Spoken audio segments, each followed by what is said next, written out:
I'm Kelly Anthony, this is the Anthony Kitchen, and today we are giving a retro salad one heck of a comeback. This is 7-layer salad, and it is a layer upon layer upon layer of savory, delicious goodness.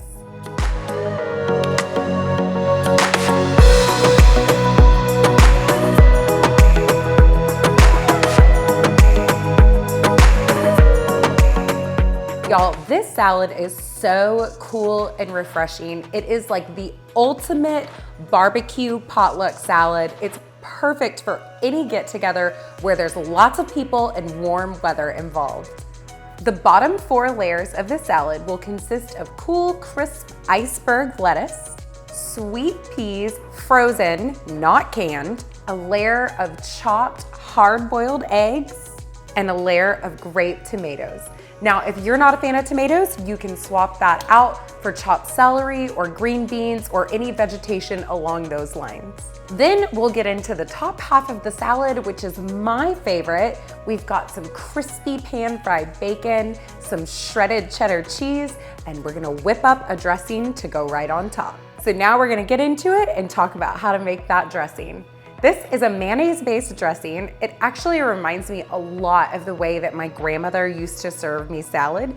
She would just chop up some iceberg lettuce, dice up some tomatoes, plop a little mayonnaise on top, stir it up, hit it with salt and pepper, boom, you're done. I never knew that she was dressing my salad with mayonnaise until I got a little bit older and started paying more attention to what was going on in the kitchen, but hey, it's delicious and it totally works. So we begin with mayonnaise. We've got just over a cup of mayonnaise in here, and to that, we're gonna add some sour cream. So the sour cream is in. We're gonna add some vinegar. Now we're gonna add some grated Parmesan cheese right into the dressing. That was about 1/3 cup. Okay, and to that, just a generous pinch of salt. We don't have to add too much because that Parmesan is already good and salty. So this is going to be a good savory dressing with a little bit of tang and a nice bite thanks to that vinegar. Just stir this really good. And once it's all mixed up, we'll set it aside, pop it in the fridge, and let those flavors marinate a little bit while we make the rest of the salad. For a 7-layer salad, a clear serving dish is an absolute must. You have to be able to show all of those colorful, gorgeous layers off, and you can't do that unless you're working with glass. However, you do have some options. I like using more of a shallow glass bowl, or you could also use a 9 by 13 inch casserole dish to do your layers. You could do a trifle dish, but I found that when I serve 7-layer salad out of a trifle dish, although it is totally a show-stopping, gorgeous display, it can be a little hard to get down to the bottom layer of the lettuce, and it makes it a little bit difficult to mix.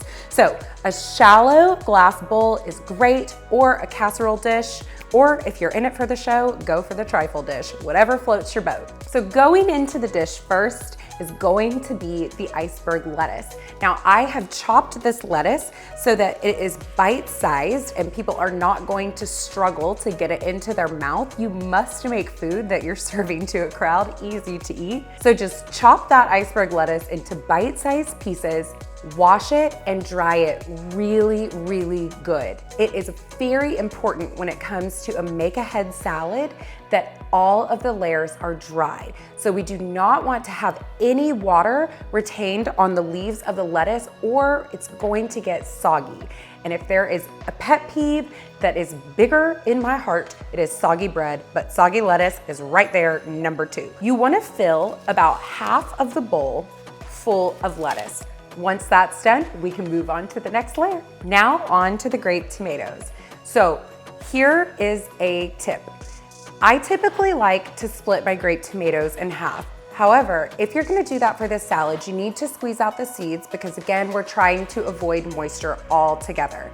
I've really found that as far as serving goes, it's really better to leave the grape tomatoes whole, so that's what I'm gonna do today. And here is a little tip. You want to start along the edge of the bowl. This is because if you don't have enough tomatoes to go all the way into the center, then you can fill that in with lettuce. But we want to show off those layers, so we're gonna add to the edges first. Okay, now that I have the whole perimeter of the bowl lined, I'll just dump these tomatoes in the middle and we'll move on to the next layer. Next up, hard-boiled eggs.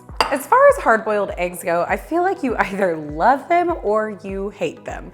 So feel free to leave this out if you are not a fan. Okay, so to begin, I am going to cut the egg in half, and then I'm going to cut it into quarters here. And what I'm gonna do is I'm gonna take the egg, because remember, this is a showy salad, and I'm just gonna line it along the edges of the salad. So just do this until you maybe have used up 3 eggs or so, and then we can take the rest of the eggs and just give them a good rough chop. Okay, looking good. Just add it directly over the center here. Now for the peas.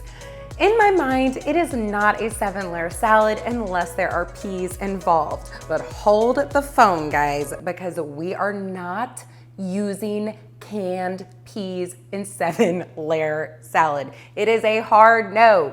Canned peas have sort of a mushy texture and the color is just not as vibrant. You really wanna go for the frozen peas. What I do is I grab a bag of frozen peas, leave it on the counter for a few hours, and then they'll be thawed and perfect for adding to the salad.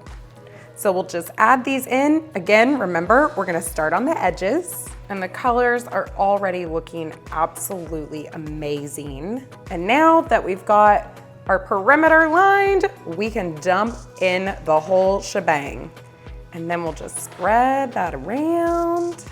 And what the peas do is because they're so small, they sort of form this like tight-knit little barrier that keeps the dressing on the top from seeping down to the lettuce and getting that lettuce soggy. So we've got our pea barrier ready here, and now we can move on to my favorite layers.